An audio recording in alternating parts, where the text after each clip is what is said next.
أعوذ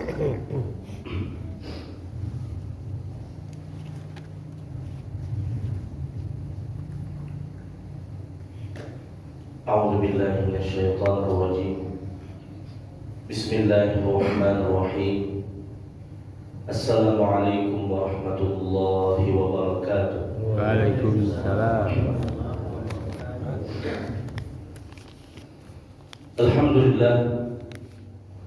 الحمد لله الذي هدانا لهذا وما كنا لنهتدي لولا أن هدانا الله.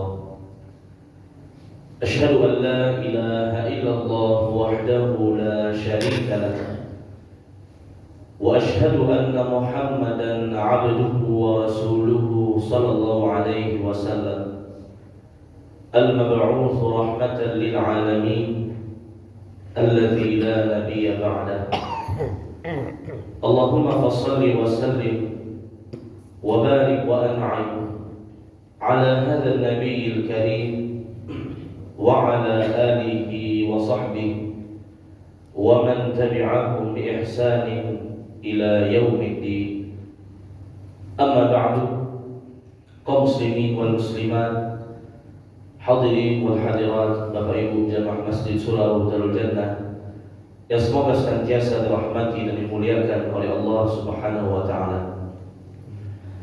Bersyukur kehadirat Allah Subhanahu wa taala. Alhamdulillah, Allah Subhanahu wa taala senantiasa memberikan kepada kita berbagai macam nikmat dan karunia, sehingga pada subuh ini Allah berikan kita kesempatan dan kemudahan untuk melangkahkan kaki, mengayunkan tangan, melaksanakan salat subuh berjamaah serta menghadiri majlis ilmu yang mana nikmat ini tidak Allah berikan kepada seluruh orang. Kemudian salawat dan salam kita mohonkan kepada Allah agar disampaikan kepada Nabi kita Nabi Muhammad sallallahu alaihi wasallam. Allahumma shalli ala Muhammadin wa ala ali Muhammad. Semoga salawat dan salam juga tercurah kepada keluarga beliau, kepada ummahatul mukminin, kepada para sahabat dan orang-orang yang mengikuti beliau dengan benar hingga hari kiamat. Bapak Ibu rahmati Allah Subhanahu wa taala, kembali kita melanjutkan kajian tafsir Al-Qur'an. Pada pertemuan sebelumnya kita membahas tafsir surat Al-Baqarah ayat 168 sampai 169. Insyaallah taala pada kesempatan ini kita lanjutkan dengan ayat 170 dan 171. Al-Baqarah 170 dan 171. Di ayat 170 Allah Subhanahu wa taala berfirman, "Wa idza qila lahum ittabi'u ma anzala Allah qalu bal nattabi'u ma alfayna 'alayhi aba'ana awalau kana aba'uhum la ya'qiluna syai'an wa la yahtadun." Artinya, dan apabila dikatakan kepada mereka, ikutilah apa yang telah diturunkan Allah, yaitu agama yang benar, agama Islam beserta syariatnya, maka mereka akan menjawab, tidak, kami hanya akan mengikuti apa yang telah turun-menurun dari nenek moyang kami. Padahal nenek moyang mereka itu tidak mengetahui apapun dan tidak mendapatkan petunjuk. Bapak Ibu rahmati Allah Subhanahu wa taala, apa maksud dari ayat ini? Maksudnya adalah di antara sebab seseorang terhalang dari kebenaran atau dari hidayah, yaitu terlalu mengagungkan adat, atau adat istiadat, kebiasaan turun-temurun yang sudah dilakukan mungkin bertahun-tahun atau ribuan tahun dari nenek moyang terdahulu dan lain sebagainya. Padahal adat atau adat kebiasaan itu adalah sesuatu yang mengikut dengan perkembangan zaman. Di dalam Islam, kata para ulama, al-aslu fil 'adah al-ibahah. Hukum asal dari adat istiadat adalah boleh, kecuali apabila bertentangan dengan Islam. Islam harus sebagai dasarnya. Adat kebiasaan mengikut kepada Islam, bukan sebaliknya Islam yang mengikut kepada adat atau kebiasaan manusia. Karena adat sifatnya relatif, bisa benar, bisa salah. Adapun Islam, al-haqqu min rabbika fala takunanna minal mumtarin. Islam itu mutlak benar, berasal dari Allah Subhanahu wa taala. Adat itu buatan manusia, bisa benar, bisa salah. Contohnya masyarakat jahiliyah, ya, orang-orang Arab jahiliyah, orang-orang kafir Quraisy. Mereka memang manusia yang terbelakang. Mereka pun juga punya adat atau adat kebiasaan. Sebagian adat mereka baik menurut Islam, dipertahankan. Sebagian adat mereka buruk, dibuang oleh Islam. Meskipun jahiliyah, orang-orang bodoh, terbelakang, mereka juga punya adat yang baik. Contohnya apa? Ikramud dhaif, memuliakan tamu. Orang Arab jahiliyah terkenal dengan memuliakan tamu. Disebutkan dalam sebuah kisah, ada orang Arab jahiliyah yang di rumahnya hanya ada satu ekor unta. Satu ekor unta saja, cukup untuk kebutuhan rumah tangga saja. Namun ada tamu yang datang, maka dia rela mengorbankan untanya dibagi dua, setengah untuk dia dan setengah untuk tamunya. Islam, menurut Islam, memuliakan tamu itu baik, bahkan bagian dalam bentuk beriman kepada Allah. Maka ini dipertahankan, bahkan didorong, dimotivasi. Man kana yu'minu billahi wal yawmil akhir falyukrim dhaifahu. Siapa yang mengaku beriman pada Allah dan hari akhir, maka muliakanlah tamunya. Orang Arab jahiliyah, mereka di antaranya punya kebiasaan silaturahim, menyambung hubungan baik dengan kerabat. Kalau ke orang lain dia berperang, tapi kepada kerabatnya seperti anak, ya, atau paman, bibi, sepupu, mereka berbuat baik. Menurut Islam, silaturahim baik, maka dipertahankan. Man sarrahu an yubsata lahu fi rizqihi aw yunsa'a lahu fi atharihi falyasil rahimahu, kata Nabi.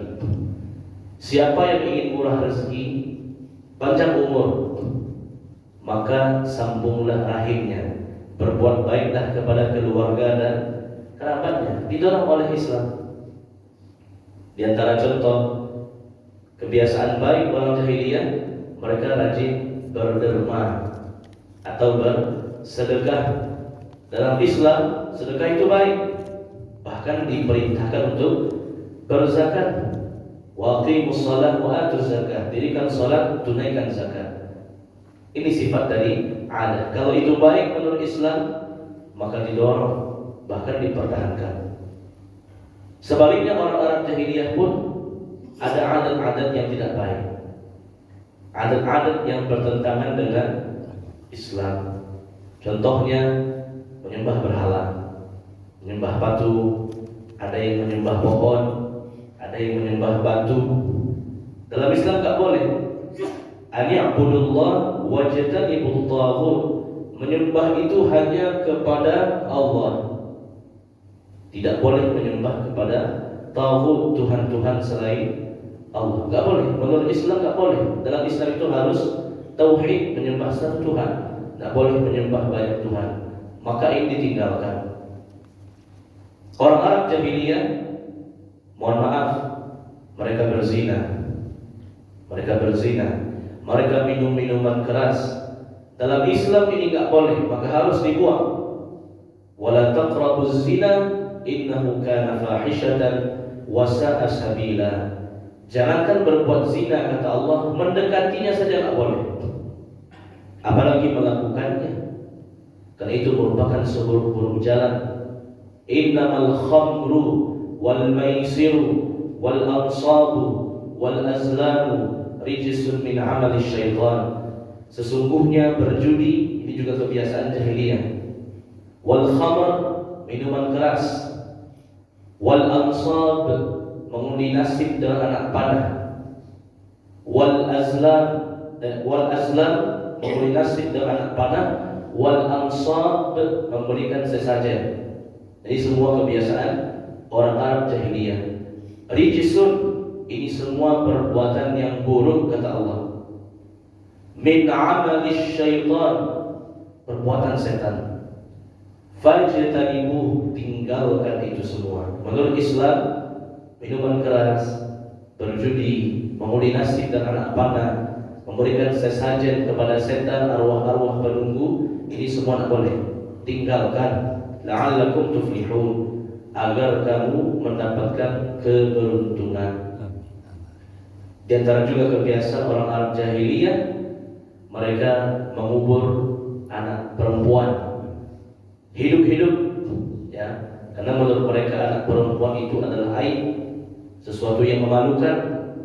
Karena nanti kalau anak perempuan yang hidup tumbuh besar, nanti akan menjadi pelacur dan lain sebagainya. Wa idza busyira ahaduhum bil untha dhalla wajhuhu muswaddan wa huwa kadhim. Kalau lahir anak perempuan dari jahiliyah, maka para bapak mereka wajahnya langsung hitam karena malu yang lahir anak perempuan. Mereka langsung menguburnya hidup-hidup. Ini tidak boleh dalam Islam. Dalam Islam laki-laki perempuan itu sama. Rezeki anak itu rezeki dari Allah. Wala taqtulu auladakum khasyata imlaq. Janganlah kamu membunuh anakmu dengan alasan anak ini akan jadi beban, menambah pengeluaran orang tua, menambah biaya. Tak boleh. Apalagi membunuh anak perempuan dengan alasan seperti itu. Orang Arab jahiliyah punya kebiasaan membuka aurat, ya, menampakkan rambut, menampakkan tangan, menampakkan betis. Tak boleh dalam Islam. Perempuan harus menutup aurat. Nabi SAW menegur Asma binti Abu Bakar, wahai Asma, perempuan kalau sudah balik harus menutup semua tubuhnya kecuali ini dan ini. Ini Nabi menunjuk kepada wajah, dan ini yaitu tangan, bagian dalam dan luarnya. Selain itu, kata Nabi, tutup wahai Asma. Ya ayuhan Nabi, qul li azwajika wa banatika wa nisa'il mu'minin yudnina 'alaihinna min jalabibihin. Wahai Nabi, katakanlah kepada istri-istrimu dan kepada perempuan yang beriman agar dia menutup auratnya.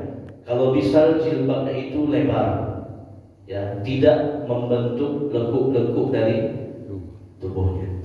Ini dia. Al-aslu fil 'adah al-ibahah. Hukum asalnya, pada dasarnya adat istilah itu boleh dengan syarat tidak bertentangan dengan Islam, diperkenankan oleh Islam. Adalah yang mengikut kepada Islam, bukan Islam yang mengikut kepada adat kebiasaan. Dan di negeri kita ada semua yang bagus, ya, adat bersandi syarat, syarat bersandi kitabullah. Adat itu bersandarkan kepada syarat, yaitu Islam, dan Islam bersandarkan kepada kitabullah, yaitu Al-Quran. Kalau ini betul-betul diamalkan, ini luar biasa, ya, meskipun dalam pelaksanaannya belum sempurna, tapi ini adalah sesuatu yang bagus. Syarak mamato adat memakai. Apa yang dititahkan oleh syarak, itulah yang dipakai oleh adat kebiasaan. Ketika orang-orang kafir disampaikan Islam, mereka beralasan, bal nattabi'u ma alfaina alaihi aba'ana. Kami tidak mau masuk Islam. Kami tidak mau mengamalkan Islam. Kami hanya mau berpegang teguh dengan adat istiadat kami. Ini sudah kebiasaan ribuan tahun dari nenek moyang kami. Ya, banyak orang-orang yang meninggalkan Islam karena mempertahankan adat dan istiadatnya, padahal secara Islam bertentangan. Allah menjawab, awalau kana aba'uhum la ya'qiluna syai'an wa la yahtadun. Ketahuilah, mereka nenek moyangmu dulu la ya'qilun, mereka belum berakal, artinya belum berpendidikan, belum bersekolah. Mereka dulu tinggal di pedalaman, mereka dulu terbelakang, mereka dulu belum belajar. Bahkan orang Arab itu ummi, gak bisa baca tulis, buta aksara. Wala yahtadun, dan mereka dulu belum mendapatkan petunjuk, artinya belum sampai Islam kepada mereka. Seandainya nenek moyang kalian dulu bersekolah dan Islam sampai pada mereka, mereka gak akan buat adat seperti ini. Mereka gak akan buat adat yang bermacam-macam, apalagi yang bertentangan dengan Islam. La ya'qiluna syai'an wa la yahtadun. Mereka dulu belum berilmu, belum berwawasan luas, wa la yahtadun, dan Islam pun juga belum sampai kepada mereka. Maka standar kehidupan kita adalah Islam. Apa kata Islam yang benar, kita kerjakan, meskipun bertentangan dengan adat. Apa yang bertentangan dengan Islam ditinggalkan, meskipun itu sudah menjadi kebiasaan. Tetap usul pondasi kita adalah Islam. Apa kata Islam yang benar dilakukan, apa kata Islam yang salah ditinggalkan. Wa ma atakumur rasul fakhudhuhu wa ma nahakum anhu fantahu. Apa yang diperintahkan Rasul ambil, apa yang dilarang Rasul maka tinggalkan. Innama kana qaulal mu'minin idza du'u ila Allahi wa rasulihi liyahkuma bainahum ay yaqulu sami'na wa ata'na. Kalau Allah yang sudah mengatakan, Rasul yang sudah bersabda, kita sebagai orang beriman hamba Allah, sebagai umat Rasulullah hanya bisa mengatakan sami'na wa ata'na. Kami mendengar dan kami berusaha untuk mentaatinya. Bapak Ibu dirahmati Allah Subhanahu wa taala. Terakhir ayat 171, Allah taala berfirman, "Matsalul ladzina kafaru kamatsalil ladzi yan'iqu bima la yasma'u illa du'aan wa nida'a summun bukmun 'umyun fahum la ya'qilun." Artinya, perumpamaan bagi orang-orang kafir seperti seorang penggembala yang meneriaki binatang ternaknya, yang mana binatang ternak tersebut tidak faham kecuali hanya sebagai sebatas panggilan dan teriakan. Mereka itu tuli, bisu dan buta, mereka tidak mengerti. Apa maksud dari ayat ini? Maksudnya adalah orang-orang yang berada di luar jalur Islam. Mereka orang-orang yang hidup tidak memiliki arah, tidak memiliki arah, tidak memiliki tujuan, tidak memiliki aturan yang benar. Seperti hewan ternak, ya, hewan ternak itu disuruh-suruh, diteriaki oleh penggembalanya. Hewan ternak itu nggak ngerti masuk kandangkah atau keluar kandangkah atau kanan atau kiri, kan tidak ngerti. Dia hanya mengerti sebatas teriakan saja yang disampaikan atau diteriakkan oleh penggembalanya. Begitu juga orang-orang yang hidup di luar Islam, yang menganut agama selain Islam. Hidup mereka tidak ada arah. Mereka tidak tahu mana yang benar, mana yang salah. Mereka tidak tahu mana yang halal, mana yang haram. Mereka hanya bisa mengikut dengan tren kebiasaan atau apa yang berkembang itu saja. Adapun orang Islam, mereka hidup dengan aturan. Mereka punya filter yang jelas. Kalau ini halal menurut agamanya diambil. Kalau ini haram maka dia tinggalkan.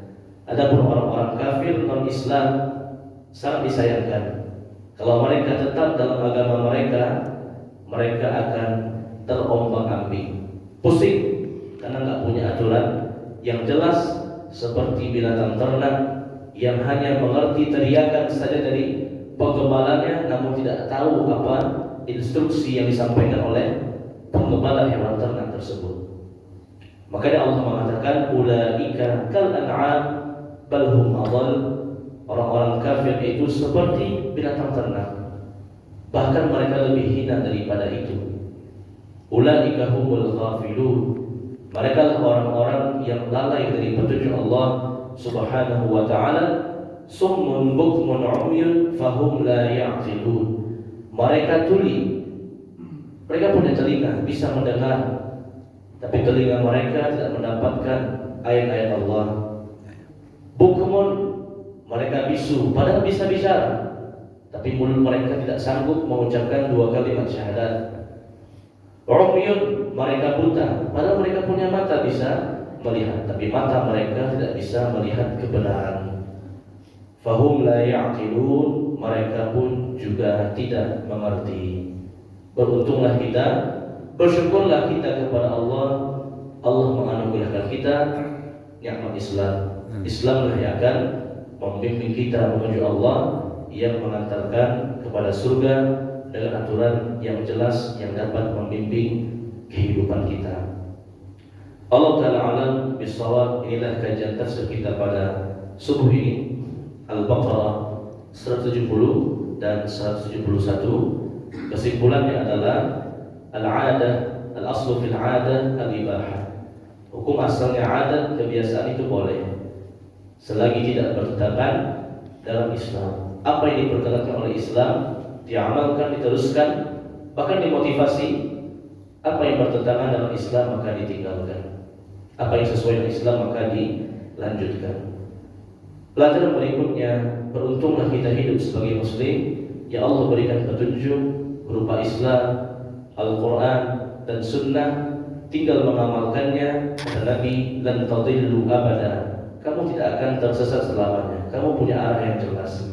Adapun orang kafir, maka mereka tidak punya arah yang jelas dalam kehidupan. Mereka tidak berada dalam petunjuk Allah. Mereka seperti binatang ternak, bahkan lebih sesat daripada itu. Na'udzubillahi min dzalik. Kita berlindung dari kekufuran. Wa nashkurullah ala ni'matil Islam. Dan kita bersyukur kepada Allah atas nikmat Islam. Amin. Sedangkan di antara Bapak Ibu yang bertanya, tafadhol. Ya, Bu. Silakan Pak. Siap, lanjutkan.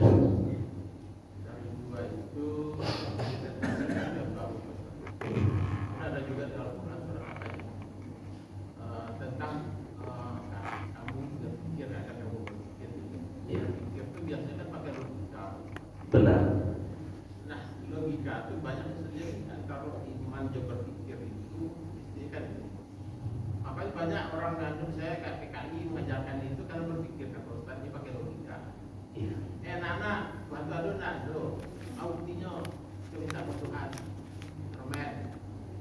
Nah, buka, do kan? Nah, minta mau guru, do kan? Itu kan karena berpikir, Ustaz. Benar-benar. Iya. Jadi karena berpikir justru mereka seperti orang yang mengejar Rasulullah waktu sembunyi di gua. Karena dia berpikir, nah mungkin orang masuk ke dalam gua. Iya, iya. Atau aneh. Nah ini padahal kita disuruh berpikir, tapi berpikir itu justru menyesat. Nah, gimana nih? Nah, sedangkan kalau iman kita kan nggak lihat, nggak berpikir. Benar. Kita setelah dua kontradiksi Ustaz. Ya, baik. Banyak sekali ayat dalam Al-Quran yang memerintahkan kita untuk berpikir, ya, la'allakum ta'qilun, agar kamu berakal, la'allahum yatafakkarun, agar mereka bertafakkur, mendalami pemikiran, la'allahum yatadzakkarun, ya, agar mereka mengambil mengambil pelajaran. La'allahum yafqahun, agar mereka faham. La'allahum ya'lamun, agar mereka berilmu atau mengetahui. Semua ini menunjukkan bahwasanya akal itu sangat penting kedudukannya dalam Islam. Karena akal lah yang membuat manusia itu istimewa dibandingkan makhluk-makhluk yang lainnya. Laqad khalaqnal insana fi ahsani taqwim. Sesungguhnya kami telah menciptakan manusia dengan sebaik-baik penciptaan. Di antara sisi kelebihannya adalah al-aql atau akal. Meskipun demikian, akal adalah sarana untuk memahami wahyu Allah, bukan sarana untuk menentang ayat Allah. Jadi akal tetap digunakan akal itu, tapi tetap akal itu tunduk kepada wahyu. Wahyu tetap di atas, baru kemudian akal. Bukan dibalik, akal dulu yang lebih tinggi baru wahyu Allah. Kenapa demikian? Banyak perkara dalam Islam yang bagi akal manusia itu bertentangan. Ya. Contohnya apa? Perkara hari kiamat. Ini orang-orang kafir Quraisy membantahnya. Mereka tidak percaya hari kiamat, dan jawaban mereka logis, masuk akal. Apa kata mereka? Wa qalu a idza kunna 'idhaman wa rufatan a inna lamab'utsuna khalqan jadida. Kalau jasad kami sudah hancur, tercerai-berai, sudah dimakan tanah, mana mungkin lagi bisa bersatu? Mana mungkin lagi bisa dibangkitkan? Secara logika masuk, ya, karena tubuh kita sudah hancur di dalam tanah, dimakan oleh hewan, dimakan oleh tanah dan lain sebagainya, tinggal tulang belulang saja. Tapi manusia itu bagaimanapun pintarnya, akalnya terbatas. Allah mengatakan, wa ma utitum minal ilmi illa qalila. Tidaklah kamu diberikan ilmu kecuali hanya sedikit. Dulu para malaikat ketika Allah ingin menjadikan manusia sebagai khalifah, mereka juga awalnya dalam tanda kutip membantah dengan akal mereka sesuai malaikat. Qalu ataj'alu fiha man yufsidu fiha wa yasfiku ad-dima'. Wahai Allah, apakah Engkau akan menjadikan manusia itu sebagai khalifah, padahal mereka berbuat kerusakan dan menumpahkan darah? Apa kata Allah? Inni a'lamu ma la ta'lamun. Aku lebih berilmu, aku lebih mengetahui dibandingkan kalian. Jadi akal tetap digunakan dalam Islam. Orang Islam itu pintar menggunakan akalnya. Iqra, baca. Nah, mungkin orang itu bisa membaca kalau tidak menggunakan akalnya. Menghafal Al-Quran, menghafal hadis membutuhkan akal. Memahami Islam dengan benar membutuhkan akal. Dan Islam bagi orang yang berakal. Makanya kata Rasulullah SAW, rufi'atil aqlam an thalath. Islam itu tidak berlaku bagi 3 orang. Siapa saja itu? Anil majnun hatta yafiq. Orang gila sampai dia waras. Ketika masa gilanya, Islam tidak berlaku untuk dia, karena dia kehilangan akalnya. Kalau dia waras baru berlaku hukum-hukum Islam. Wa 'anil na'im hatta yastayqir. Yang kedua, dari orang yang tidur sampai dia bangun. Orang tidur kehilangan akalnya. Ketika orang itu tidur, dia berbuat sesuatu tidak dihukum secara Islam. Ketika dia bangun, baru dia dihukumi perbuatannya. Wa 'anis sabi hatta yahtalim. Yang ketiga, Islam itu tidak berlaku kepada anak-anak yang belum baligh sampai dia baligh dan berakal. Jadi Islam sangat memuliakan akal manusia. Namun yang menjadi permasalahan, jangan akal itu lebih ditinggikan dibandingkan wahyu, dibandingkan Al-Quran, dibandingkan Sunnah. Karena banyak juga orang yang tidak mengamalkan Islam menganggap tidak masuk dalam logika saya. Saya tidak mengamalkan Islam karena secara logika saya nggak cocok, nggak sesuai dengan pemikiran saya. Ini nggak boleh. Ini yang dilarang. Tapi kalau menggunakan akal untuk memahami ayat Allah, mengamalkan sunnah Rasul, menghafal Al-Quran, hadis, ya, maka ini sesuatu yang terpuji. Bahkan ada salah seorang sahabat Nabi bernama Zubair bin Awwam radhiyallahu anhu diperintahkan untuk berdakwah kepada Bani Israel. Dan Bani Israel mereka tidak berbahasa Arab, mereka berbahasa Ibrani. Nah, disuruh Zubair bin Awwam dakwah pada mereka, kamu harus bisa bahasa mereka. Apa yang terjadi? Gak lama-lama, seminggu bisa dia bahasa Ibrani. Menunjukkan pintar, akal itu dipakai untuk ilmu pengetahuan. Tapi jangan sampai lebih tinggi dari Al-Quran dan Sunnah. Kalau Al-Quran mengatakan, Sunnah mengatakan, diterima oleh akal atau tidak, kita berusaha untuk menerimanya. Karena hikmah dari syariat itu sebagian besarnya tidak bisa kita jangkau dengan akal.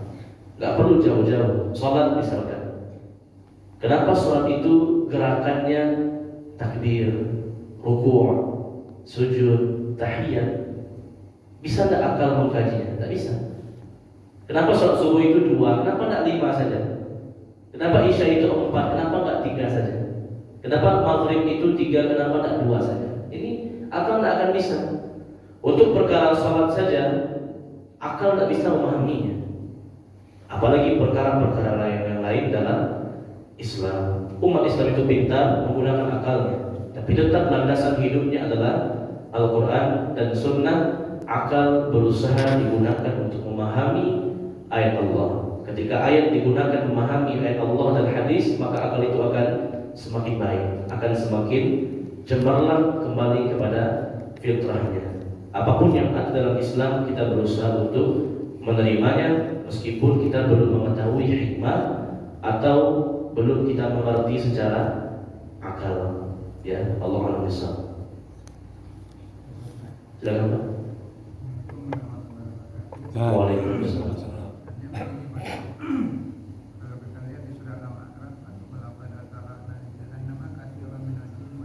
Iya. Balgum anggal nanti binatang ternak. Terus yang ayat Al-Baqarah 171 adalah hewan ternak. Kira maknanya apa? Mengapa hewan seluruhnya begitu? Mengapa harus kekhususan hewan ternak? Baik. Kenapa harus hewan ternak dan lain sebagainya? Karena hewan ternak ini termasuk hewan yang dalam dunia hewan itu kastanya bawah. Kenapa demikian? Karena mereka terlahir untuk nanti akan disembelih lagi. Ya, seperti kambing, sapi, unta. Seolah mereka terlahir ke dunia ini untuk dimakan oleh manusia. Makanya mereka berada di hewan-hewan bagian bawah. Berbeda dengan hewan-hewan di atasnya. Mereka tidak dinikmati. Mereka dimanfaatkan, ya, untuk kendaraan. Tapi ada hewan-hewan yang diternakkan, dikembangbiakkan, kemudian diperjualbelikan, kemudian dimakan, dikonsumsi. Makanya mereka berada di hewan yang bagian bawah. Terus kenapa harus dalam hewan ternak juga? Karena hewan ternak, meskipun kehidupannya seperti itu, istilahnya hidup untuk mati, hidup untuk dimakan oleh manusia atau hewan yang buas, tapi mereka tetap tahu siapa Tuhannya, yaitu Allah. Tusabbihu lahu samawati sab'u wal ardu wa man fihin. Allah menciptakan langit dan bumi dan semuanya tahu siapa Tuhannya, yaitu Allah. Termasuk hewan ternak, yang mana mereka hewan yang paling bawah derajatnya, yang paling kecil juga akalnya, sehingga mereka jinak kepada manusia, bisa disembelih. Beda dengan hewan yang liar, hewan yang bisa melarikan diri. Hewan ternak tidak, dia tunduk-tunduk saja. Dia disembelih, dia menyerah, dia makan, dia minum, membajak sawah. Ya itulah hewan ternak. Mereka itu di bawah, tapi mereka tetap tahu siapa Tuhannya. Seluruh makhluk di langit dan bumi, termasuk hewan ternak, mereka bertasbih memuji Allah. Sedangkan manusia, makhluk yang paling sempurna, yang akalnya sempurna, balik ke masalah akal tadi, tidak semuanya menyembah Allah. Di mata Allah yang sempurna itu, yang siapa yang menyembah dia? Siapa yang menyembah Allah itulah makhluk yang dekat dengan Allah. Meskipun dia bodoh, meskipun dia tidak kaya, miskin, tapi dia menyembah Allah, itu mulia di mata Allah. Hewan ternak secara kasta duniawi rendah, tapi karena dia bertasbih muji Allah, tinggi di mata Allah. Manusia Allah ciptakan sempurna, akal yang baik, panca indera dan lain sebagainya, tapi tidak mau taat kepada Allah. Tsumma radadnahu asfala safilin. Kami hinakan manusia itu dengan serendah-rendahnya. Bahkan orang munafik, orang kafir, fi darkil asfali minan nar. Mereka berada di neraka yang paling bawah. Begitu Allah membuat perbandingan. Manusia itu dalam makhluk yang paling sempurna. Hewan ternak di antara makhluk paling bawah. Tapi di mata Allah hewan ternak lebih mulia, karena mereka mau beribadah, bertasbih, memuji Allah. Manusia dalam tingkatan makhluk yang paling tinggi, yang paling sempurna. Kalau dia nggak beriman, di mata Allah dia lebih hina, lebih rendah dari binatang ternak. Karena binatang ternak nggak punya akal yang sempurna, tahu Tuhannya. Manusia yang sudah berpengetahuan, bahkan dia punya gelar yang tinggi, tapi nggak tahu siapa Tuhannya, ini sangat rendah di mata Allah Subhanahu wa ta'ala, lebih rendah dari binatang. Jadi itu hikmah. Ini permisalan manusia yang beriman pada Allah, dia sempurna. Manusia yang ingkar pada Allah meskipun dia pintar, balhum adall, lebih hina dibandingkan binatang ternak. Ya, Allah Alhamdulillah. Tapi Ustaz, Allah juga menurut binatang ya. Yang binatang ada binatang. Ya. Manusia juga mau binatang apa darat. Iya. Tapi kalau umat Islam itu dibagi binatang apa kok dirang? Itu kan dalam pengucapan. Ya. Umat Islam meyakini binatang mulia dari kota dan binatang. Iya. Tapi kalau umat Islam binatang apa tuh? Iya. Betul. Mestinya tidak boleh dirang dong. Karena konteksnya beda. Karena binatang ketika digunakan sebagai celaan justru menghinakan. Ya, likulli maqamin maqal. Setiap konteks itu ada kalimat khususnya. Walikulli maqalin maqal. Setiap perkataan itu ada konteksnya. Ya, dalam konteks keimanan, ketika hewan itu beriman pada Allah, dia lebih baik dari manusia. Tapi dalam konteks ucapan sehari-hari, kita nggak boleh mengucapkan kalimat hewan kepada manusia. Mengucapkan kalimat hewan kepada manusia hanya boleh dalam satu kondisi. Kapan? Ketika orang muslim bertempur dengan orang kafir, itu boleh kita nyebut kalimat hewan. Dalam medan pertempuran saja. Orang kafir hidup damai, nggak boleh juga disebut hewan. Apalagi orang Islam. Terkadang kita mencela dengan sebut-sebut hewan. Ya, dengan monyet lah, dengan anjing lah. Apalagi zaman sekarang diperhalus bahasanya, anjay, ya, atau anjing, ya, itu kan tidak menghilangkan hakikatnya, anjing, ya, tapi karena diperhalus seolah-olah gaul, seolah-olah baik, tak boleh, ya. Hewan dia beribadah pada Allah itu mulia di mata Allah, tapi hewan dijadikan sebagai pengarang-garang atau bercanda. Kadang orang lepas mulutnya alasannya bercanda, apalagi kalau sama kawan dekat. Tadi kebiasaan buruk juga, kalau sama kawan dekat dia pakai bahasa yang gak sopan, mengejek, menghina, nyebut nama bapaknya, nyebut nama hewan. Ini gak boleh. La yaskhar qaumun min qaum. Janganlah suatu kaum mencela kaum yang lain, apalagi yang dicela itu orang Islam. Fa inna dima'akum wa amwalakum wa a'radakum haramun alaikum. Sesama muslim harus menjaga darah, harus menjaga harta, harus menjaga kehormatan. Sesama Islam itu nggak boleh membunuh, darahnya harus terjaga. Nggak boleh saling mencuri, berbuat zalim, hartanya harus terjaga. Kehormatannya juga nggak boleh dijatuhkan, apalagi dengan mencela, menghina, dan lain sebagainya. Ya, jadi masing-masing perkataan itu ada konteksnya juga, ya. Memang hewan itu di mata Allah mulia karena dia beribadah pada Allah. Mulia dalam konteks dibandingkan manusia yang kafir.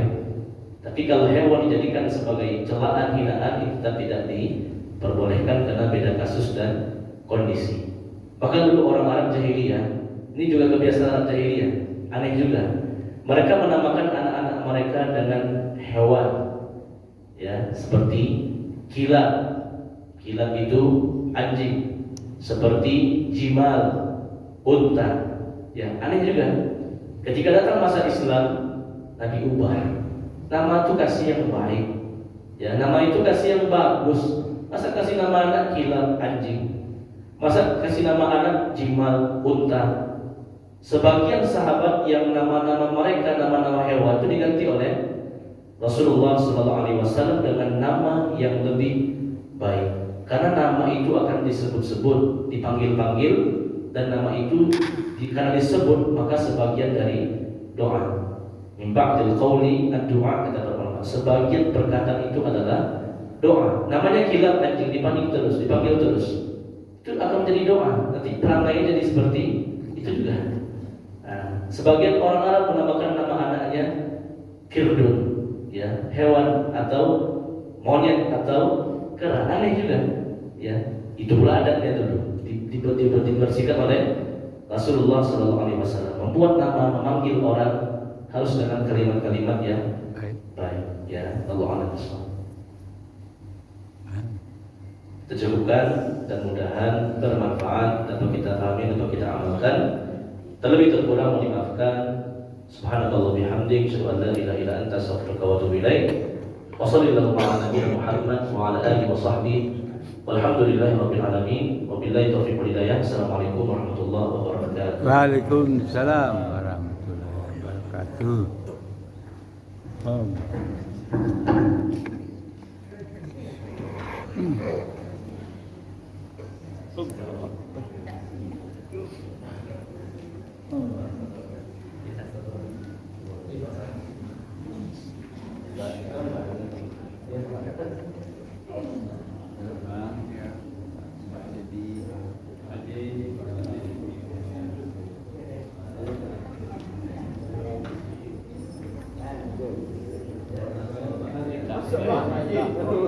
Oh iya. Jadi rumah. Di sini. Iya. Ustaz Islam. Oh iya. Kenal sama saya ajar. Oh,